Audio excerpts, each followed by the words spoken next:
आज हम लोग एक नया और इंटरेस्टिंग चैप्टर शुरू करने वाले हैं, दैट इज क्लोरोप्लास्ट या प्लास्टिड। प्लास्टिड की बात करें तो ये प्लास्टिड का फंक्शन क्या है, प्लास्टिड मिलता कहाँ है, इसके बारे में हम लोग डिस्कस करेंगे। और प्लास्टिड बहुत ही इम्पॉर्टेंट कैरेक्टरिस्टिक है कि ये सिर्फ और सिर्फ प्लांट सेल में ही मिलता है, कहीं और ये नहीं मिलता है। ठीक है, तो आज प्लास्टिड के बारे में हम लोग डिटेल में स्टडी करते हैं। सबसे पहले इसकी डिस्कवरी से रिलेटेड बात करें तो सबसे पहले प्लास्टिड को डिस्कवर करने वाले साइंटिस्ट का नाम था हिकल। हिकल 1865 में इसको डिस्कवर किए थे। बट जो टर्म प्लास्टिड टर्म दिया गया था, यानी ये नाम दिया गया था, नॉमेनक्लेचर प्लास्टिड जो दिया गया था वो सिम्पर के द्वारा दिया गया था। और इवन सिम्पर ही क्या किया था, उन्होंने plastid different type of plastid को उन्होंने डिस्कवरी करी थी और उन्होंने प्लास्टिड को क्लासीफाई भी किया था। तो according to simper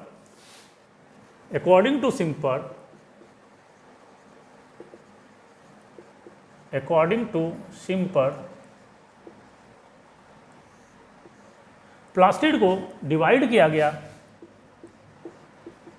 plastids plastid जो है वो मेनली 3 टाइप में डिवाइड किया गया। कितने टाइप में? 3 टाइप में। ठीक है, तो पहला क्या था, इन्होंने क्या कहा था, क्लोरोप्लास्ट।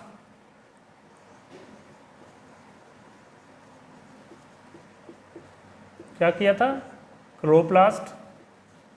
सेकेंड क्या था? क्रोमोप्लास्ट।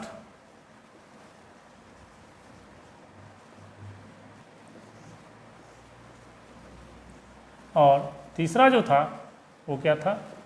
ल्यूकोप्लास्ट। क्या था? ल्यूकोप्लास्ट। हम बात करें तीनों का, अगर तीनों का कैरेक्टरिस्टिक की अगर हम बात करें कि कौन कौन सा किसका कैरेक्टरिस्टिक क्या क्या होगा, तो उसके बेसिस पे हम लोग देखते हैं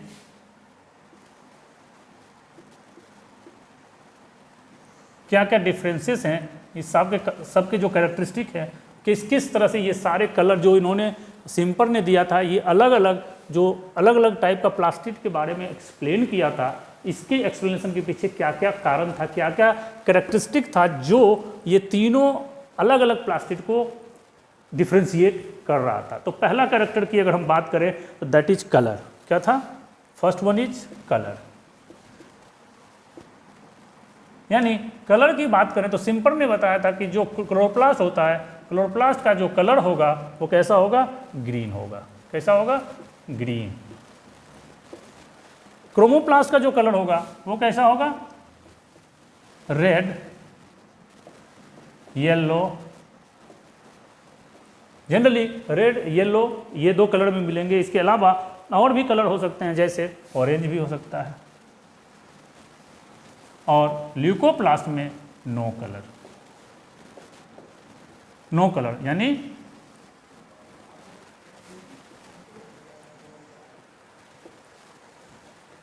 यानी जो ल्यूकोप्लास्ट होगा नो कलर, इसका मतलब वाइट। यानी कलर के जो कैरेक्टर है वो इन्होंने एक्सप्लेन किया था कि जो क्लोरोप्लास्ट का कलर ग्रीन होता है, chromoplast red, yellow and orange colour, and leucoplast have no colour और इट हैव वाइट कलर। ठीक है, तो ये तो फर्स्ट कैरेक्टरिस्टिक है। दूसरा कैरेक्टरिस्टिक क्या था? दूसरा कैरेक्टरिस्टिक था इसका क्या? पिगमेंट। कौन सा पिगमेंट होता है, यानी क्लोरोप्लास्ट में कौन सा पिगमेंट होता है जिसकी वजह से इसको क्लोरोप्लास्ट बोलते हैं। क्रोमोप्लास्ट में कौन सा पिगमेंट होता है? तो क्लोरोप्लास्ट में जो पिगमेंट होता है दैट इज कॉल्ड क्लोरोफिल।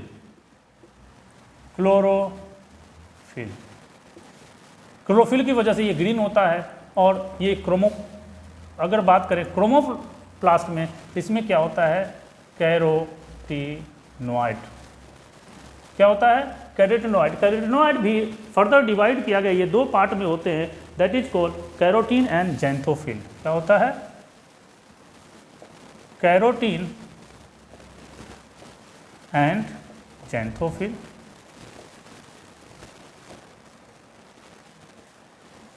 ठीक है, तो पिगमेंट इसमें क्लोरोफिल, इसमें कैरोटीनॉइड। कैरोटीनॉइड में 2 पिगमेंट आते हैं, जैंथोफिल और कैरोटीन, ये 2 है। और इसमें बात करें ल्यूकोप्लास्ट के तो नो पिगमेंट। क्या होता है, इसमें कोई भी पिगमेंट नहीं प्रेजेंट होता है, इसलिए इसको क्या नाम दिया गया, ल्यूकोप्लास्ट। तीसरी बात करें फंक्शन, तीसरा कैरेक्टरिस्टिक है फंक्शन, यानी फंक्शन के बेसिस पे अगर हम डिफरेंशिएट करना चाहें तो क्लोरोप्लास्ट का फंक्शन क्या होता है, फोटोसिंथेसिस। क्या होता है, फोटोसिंथेसिस। इसका क्या काम होता है ल्यूकोप्लास्ट का, प्रोवाइड, क्या करता है, प्रोवाइड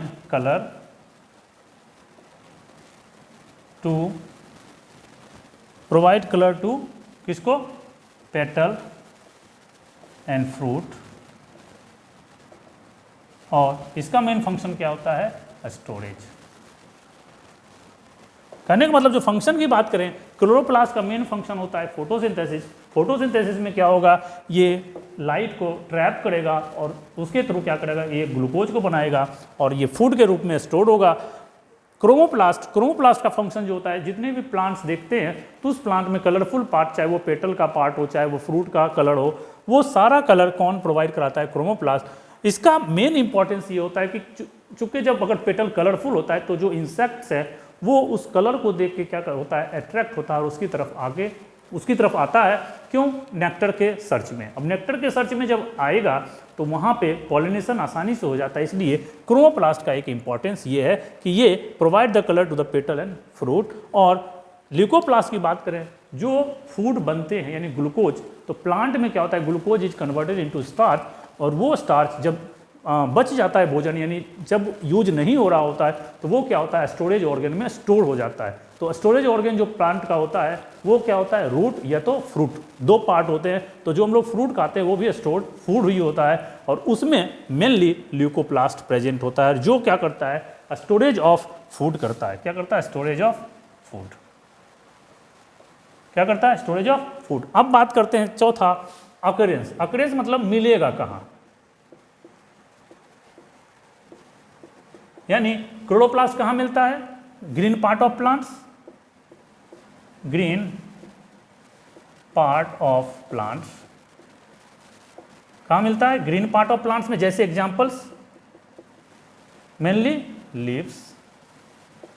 कहाँ मिलेगा, लीव्स में। अब इसकी बात करें, ये कहाँ मिलेगा, अकरेंस कहाँ मिलेगा, तो यानी ये कलर्ड, कहाँ मिलेगा, ये कलर्ड पार्ट ऑफ प्लांट। तो कलर्ड पार्ट ऑफ प्लांट में एग्जांपल में क्या आ गया, यही पेटल एंड क्या हो गया, फ्रूट। ये दो पार्ट हो गया, पेटल एंड फ्रूट में मिलेगा ये। और ये कहाँ मिलेगा, जनरली रूट, फ्रूट, जो जहाँ स्टोर होगा, कभी लीव्स भी होता है, स्टेम भी हो सकता है, यानी मेनली रूट एंड फ्रूट्स। यहाँ पे जो प्लांट प्रोडक्ट्स होते हैं, यानी प्लास्टिड में जो ये ल्यूकोप्लास्ट होंगे, ये ल्यूकोप्लास्ट इस रीजन में प्रेजेंट होते हैं, जहाँ पे ये क्या करता है, फूड का स्टोरेज करता है। तो ये बेसिक चीज़ें हैं जो डिफरेंस किसने बताया था, सिंपर साहब ने, कि जो प्लास्टिड होते हैं on the basis of their function, on the basis of their colour, on the basis of there pigment and on the basis of there occurrence, this is divided into 3 main parts. अब यहाँ से question कैसे आएगा, NEET के basis पे अगर हम देखें तो नीट में क्वेश्चन पूछेगा कि कौन सा पिगमेंट है जिसका कलर क्या होगा, ग्रीन होगा, पहला क्वेश्चन। दूसरा क्वेश्चन करेगा कौन सा पिगमेंट होगा जो रेड होगा, येलो होगा, ऑरेंज होगा, और तीसरा which of the following plastid have no colour. तो इसमें देगा ल्यूकोप्लास्ट, क्रोमोप्लास्ट, ऑप्शन देगा तो ल्यूकोप्लास्ट आपको देना है, कलर होगा तो क्रोमोप्लास्ट, ग्रीन कलर होगा तो क्लोरोप्लास्ट। दूसरा पिगमेंट पूछेगा कि किसमें कौन कौन सा पिगमेंट मिलता है, तो पहला क्वेश्चन बनाएगा यहाँ क्लोरोप्लास्ट से कि क्लोरोप्लास्ट में कौन सा पिगमेंट प्रेजेंट होता है, तो वो होगा क्लोरोफिल। फिर पूछेगा क्रोमोप्लास्ट में कौन सा कलर है, तो ये कैरोटिनॉइड होता है, और ल्यूकोप्लास्ट में कोई कलर नहीं होता है। अब बात करें पिगमेंट की, फंक्शन की बात करें तो क्लोरोप्लास्ट का फंक्शन फोटोसिंथेसिस, इसका फंक्शन कलर प्रोवाइड कराना, और ल्यूकोप्लास्ट का फंक्शन स्टोरेज ऑफ फूड। यानी एक लाइन से 3-3, 4-4 क्वेश्चन आसानी से नीट के लिए पूछा जा सकता है। और मेन फंक्शन अकरेंस की बात करेगा, अकरेंस से भी पूछेगा कि मिलेगा कहाँ, तो क्लोरोप्लास्ट ग्रीन पार्ट्स में मिलता है, लिप्स में तो मिलेगा ही मिलेगा। अगर हर्बेसियस प्लांट की बात करें, हर्बेसियस प्लांट मतलब जिसका पूरा का पूरा प्लांट ही ग्रीन होता है तो उसको हर्बेसियस प्लांट बोलते हैं, जिसमें लकड़ी नहीं मिलता है, that is called herbaceous plant. तो उसके लिप्स में भी मिलेगा, स्टेम में भी मिलेगा और भी पार्ट में मिलेगा। क्वेश्चन ये पूछा जाएगा कि क्लोरोप्लास्ट प्लांट के किस पार्ट से एब्सेंट होता है, तो आप सोच सकते हो ये रूट में एब्सेंट होता है, क्योंकि रूट कहाँ होता है, सॉइल के नीचे होता है और इसमें फोटोसिंथेसिस नहीं होता है। तो अगर फोटोसिंथेसिस नहीं होगा तो यहाँ पे क्लोरोप्लास्ट एब्सेंट होगा, वहाँ पे क्या होगा, ल्यूकोप्लास्ट। और ल्यूकोप्लास्ट का मेनली जो रूट में होगा फोटोसिंथेसिस वर्क नहीं होता है, इसका मेन वर्क होता है स्टोरेज ऑफ फूड, और वो फूड को स्टोरेज करेगा और बाद में जब प्लांट को फोटोसिंथेसिस नहीं हो पाएगा या कोई और कारणवश होगा, एडवर्स कंडीशन जैसे डेसिडुअस प्लांट की बात करें तो उसमें क्या करता है, ये स्टोर्ड फूड को फिर से अगेन एंड अगेन इस्तेमाल कर लेता है, अपने लिए यूज कर लेता है। तो ये हमारा हो गया बेसिक क्या, ये हमारा हो गया क्या, तीन यानी on the basis of their colour, ये जो भी डिफरेंट कैरेक्टर्स है। अब ल्यूकोप्लास्ट की बात करें, on the basis of a storage material, leucoplast को फर्दर 3 पार्ट में डिवाइड किया गया है। पहला इलायोप्लास्ट, क्या बोलते हैं, elaioplast. Elaioplast second one is aleuroplast,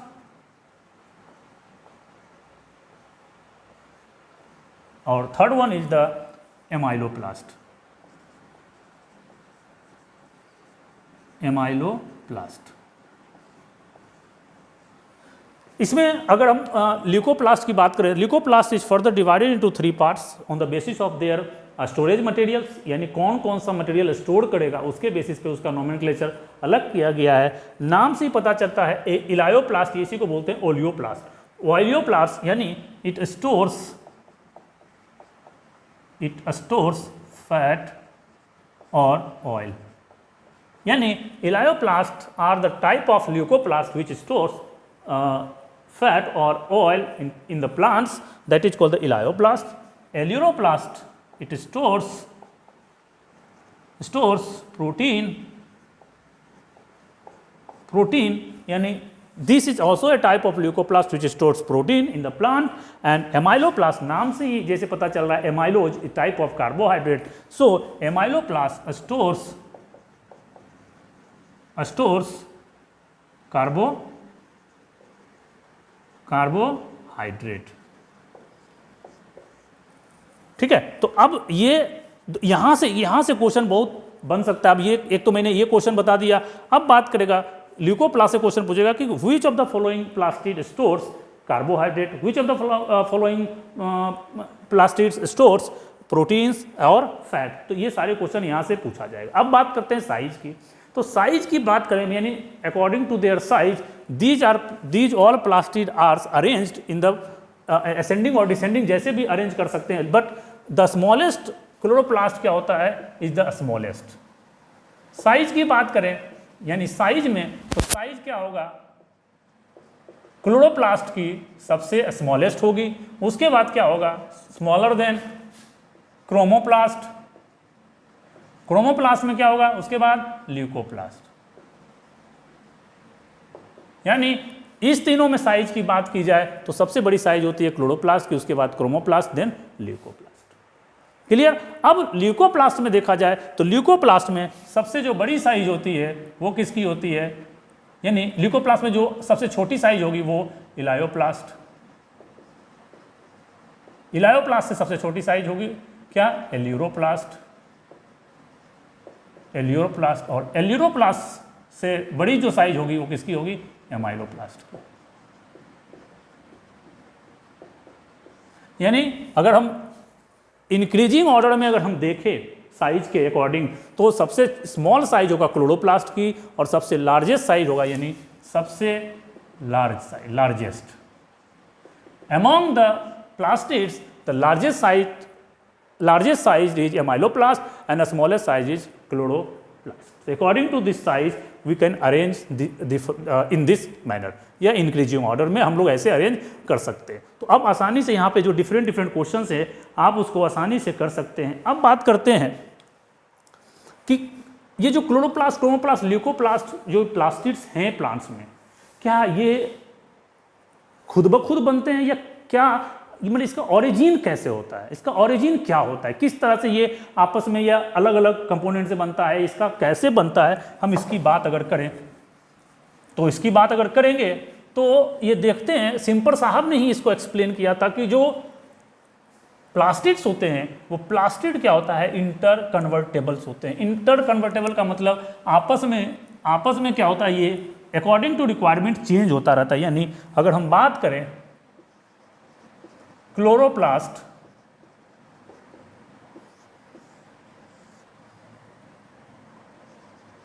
chromoplast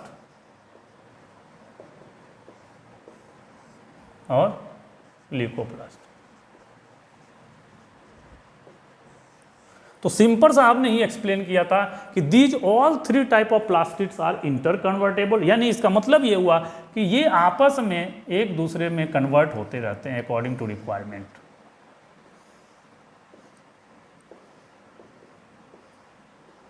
यानी क्लोरोप्लास्ट है, अगर ग्रीन प्लांट को हम क्या करते हैं, शेड में रख दें या छाया में रख देते हैं, अंधेरे में रख देते हैं, तो ये क्लोरोप्लास्ट कन्वर्ट हो जाता है क्रोमोप्लास्ट। इसीलिए देखते होंगे कि जब प्लांट लाइट से हम लोग उसको डार्क में रखते हैं तो 2 या 3 दिन के बाद वो उसका कलर कैसा हो जाता है, येलो।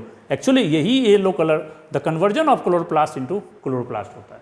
यानी क्रोमोप्लास्ट में कन्वर्ट हो गया ये क्लोरोप्लास्ट, जिसकी वजह से ये येलो कलर हो जाता है। और ज़्यादा दिन आप रखोगे, 5 दिन 6 दिन अगर छोड़ दोगे तो again chromoplast is converted into leucoplast, यानी पूरा प्लांट व्हाइट हो जाएगा। फिर अब उसी व्हाइट प्लांट को कहाँ रख दो, सनलाइट में रख दो, तो सनलाइट में क्या होता है, this leucoplast is again converted into chloroplast और ये क्रोमोप्लास्ट अगेन कन्वर्टेड इनटू क्या, क्लोरोप्लास्ट। तो ये सारा फंक्शन हम क्या देखते हैं, ये इंटर कन्वर्टेबल होता है। यानी प्लांट में जिस भी प्लास्टिड का रिक्वायरमेंट होगा उसके हिसाब से वो आपस में क्या होगा, इंटर कन्वर्टेबल होगा। अब बात करते हैं शेप की, यानी क्लोरोप्लास्ट का जो प्लास्टिड का जो शेप होता है वो शेप कैसा होता है। ठीक है, तो जनरली शेप की अगर बात की जाए,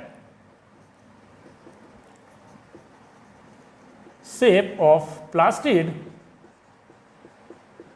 तो शेप ऑफ प्लास्टिड जनरली इसका जो शेप होता है वो या तो राउंड होगा या स्फेरिकल होगा। यानी जनरली हायर प्लांट्स की बात करें, इन हायर प्लांट्स का मतलब जो हम लोग देखते हैं मैंगो या जैसे क्या हो गया दलबर्जिया सीसू या और भी जो भी साल, ये सारे प्लांट, तो हायर प्लांट्स में कैसे होंगे, हायर प्लांट्स में जो होंगे वो क्या होंगे, या तो स्फेरिकल होंगे, क्या होंगे, स्फेरिकल, और ये क्या होंगे, राउंड होंगे, स्फेरिकल और ओवल। यानी ओवल अंडा के जैसा होगा या स्फेरिकल राउंड होगा। और अगर लोअर प्लांट्स की बात करें, इन लोअर प्लांट्स क्या करते हैं, इन लोअर प्लांट्स का मतलब एल्गी। तो एल्गी में ये बहुत ज़्यादा इसमें डाइवर्सिटी होता है, इसका जो शेप होता है वो अलग अलग शेप का होता है, किस में, लोअर प्लांट्स में। जैसे एग्जाम्पल हम लें, एग्जाम्पल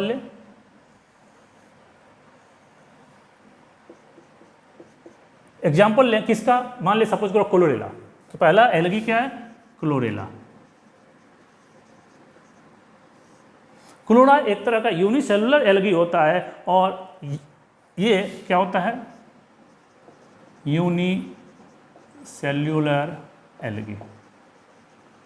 ये यूनिसेलुलर एल्गी होता है क्लोरेला, और इसका इस्तेमाल साइंटिस्ट लोग स्पेस फूड के रूप में करते हैं। जब स्पेस में जाते हैं साइंटिस्ट तो क्या करते हैं, क्लोरेला को ले जाते हैं और इसको एज ए, क्योंकि ये प्रोटीन का काफ़ी रिच सोर्स होता है, इसमें प्रोटीन बहुत ज़्यादा मिलता है, तो इस प्रोटीन का इस्तेमाल वो क्या करते हैं, खाने के लिए स्पेस में भी करते हैं। तो इसमें जो क्लोरोप्लास्ट होते हैं वो कैसा होता है, इसका जो स्ट्रक्चर की बात करें तो वो होता है बेल शेप्ड। कैसा होता है, बेल शेप्ड।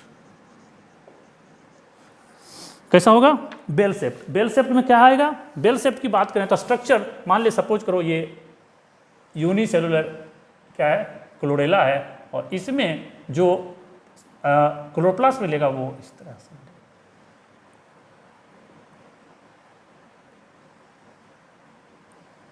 दिख गया। तो ये क्या है, बेल शेप्ड क्लोरोप्लास्ट।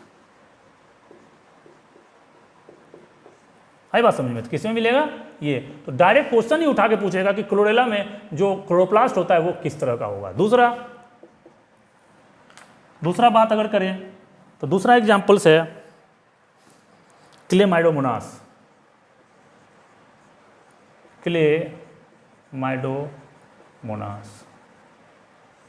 क्लेमाइडोमोनास भी ये यूनिसेलुलर एल्गी होता है, इसी तरह का एल्गी होगा। और इसमें अगर बात करें तो किस तरह का होगा, इसमें जो क्लोरोप्लास्ट होता है वो कप शेप्ड होता है। ध्यान रखना है ये कप शेप्ड किसका होता है, बेल शेप्ड। इसमें क्या होगा, इसमें जो सेल होते हैं देखो इस तरह का होगा, इस तरह का यूनिसेलुलर होता है। और इसमें जो स्ट्रक्चर होगा देखो क्लोरोप्लास्ट का इस तरह का स्ट्रक्चर होता है। कैसा होता है, कप शेप्ड। तो ये देख रहे हो, ये सिंगल एक ही मिलेगा, इसमें भी सिंगल ही मिलेगा जो बेल शेप्ड होगा, इसमें भी सिंगल ही मिलेगा जो क्या होगा, कप शेप्ड होगा, क्लेमाइडोमोनास। तीसरा है क्या एग्जाम्पल्स, स्पाइरोगायरा। क्या है, स्पाइरोगायरा। स्पाइरोगायरा भी एक एल्गी है और इसमें जो मिलता है वो कैसा मिलता है, रिबन शेप्ड। कैसा मिलता है, रिबन शेप्ड। रिबन शेप्ड का मतलब क्या हुआ कि जो इसमें प्लांट ये होगा इसमें इस तरह से होगा अरेंज। ये यूं कर सकते हैं, ऐसे नहीं समझे।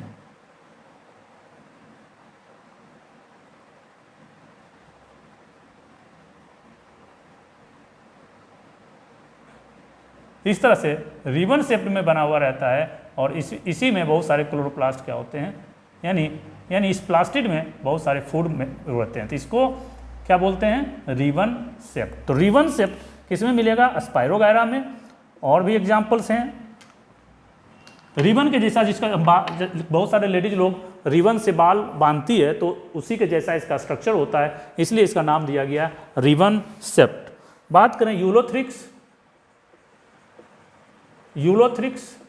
यूलोथ्रिक्स भी एक टाइप का एल्गी होता है जिसमें कैसा होता है, गर्डिल शेप्ड। कैसा होता है, गर्डिल। और कैसे बोलते हैं इसको, हॉर्स, SHO, सू शेप्ड। और इसी को बोलते हैं क्या, सी शेप्ड। इसका मतलब है कि जो इसमें क्लोरोप्लास्ट होगा वो इस तरह से होगा। गर्डिल मतलब क्या होता है, हॉर्सू शेप्ड या गर्डिल। जो घोड़े का, इसको हॉर्सू का मतलब होता है नाल। घोड़े के पैर में जो नाल ठोका जाता है तो उसका जो शेप होता है वो इसी तरह का होता है। गौर करोगे तो इसी तरह का स्ट्रक्चर होता है। दिस इज कॉल्ड क्या, यूलोथ्रिक्स में गर्डिल शेप्ड क्लोरोप्लास्ट होता है। क्या, गर्डिल शेप्ड। ठीक है, तो ये यूलोथ्रिक्स हो गया। यूलोथ्रिक्स के बाद अगर एग्जाम्पल लें तो क्या होगा, ड्रेपेर्नेलिडा। ड्रेपेर्नेलिडा ये भी एक तरह का एल्गी है।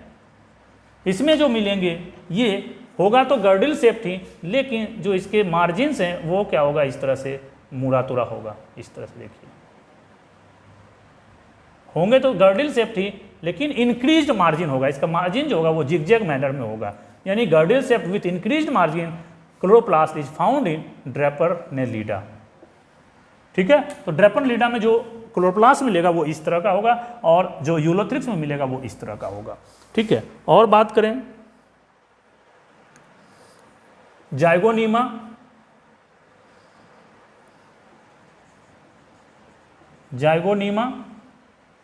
जाइगोनीमा भी एक तरह का क्या है, जाइगोनीमा भी एक तरह का एल्गी है और इस एल्गी में जो क्लोरोप्लास्ट मिलते हैं ये क्लोरोप्लास्ट जो होते हैं वो सैटेलाइट होते हैं। किस तरह होते हैं, सैटेलाइट, यानी सैटेलाइट के जैसा होगा, इसलिए इसका नाम भी दे दिया गया सैटेलाइट क्लोरोप्लास्ट। यानी इसमें जो क्लोरोप्लास्ट होगा वो सैटेलाइट के जैसा होगा। एक और लास्ट है, दैट इज कॉल्ड द ओइडोगोनियम। ओइडोगोनियम क्या बोलते हैं इसको, ओइडोगोनियम। ओइडोगोनियम भी एक तरह का क्या है, एल्गी है और इस एल्गी में जो क्लोरोप्लास्ट मिलते हैं वो रेटिकुलेट मिलते हैं। रेटिकुलेट मतलब स्टार शेप्ड। कैसे मिलते हैं, स्टार शेप्ड। तो ये सबसे इंपॉर्टेंट, ये वेरी वेरी इंपॉर्टेंट यहाँ से क्वेश्चन आएगा। ये हम लोग लोअर प्लांट में भी पढ़ाते हैं और यहाँ क्लोरोप्लास्ट में भी पढ़ाते हैं, दोनों जगह। तो वहाँ भी पे इसको स्टडी कर सकते हैं या यहाँ पे इस पार्ट में ये क्वेश्चन बहुत सारा इंपॉर्टेंट है। ये अगर आप ये साथ याद कर लेते हैं तो आपका समझिए कि बहुत सारा क्वेश्चन यहाँ आसानी से फंस जाएगा। क्लियर। तो इसकी बात अगर करें, अब बात करें साइज की, तो साइज में अगर हम बात करें,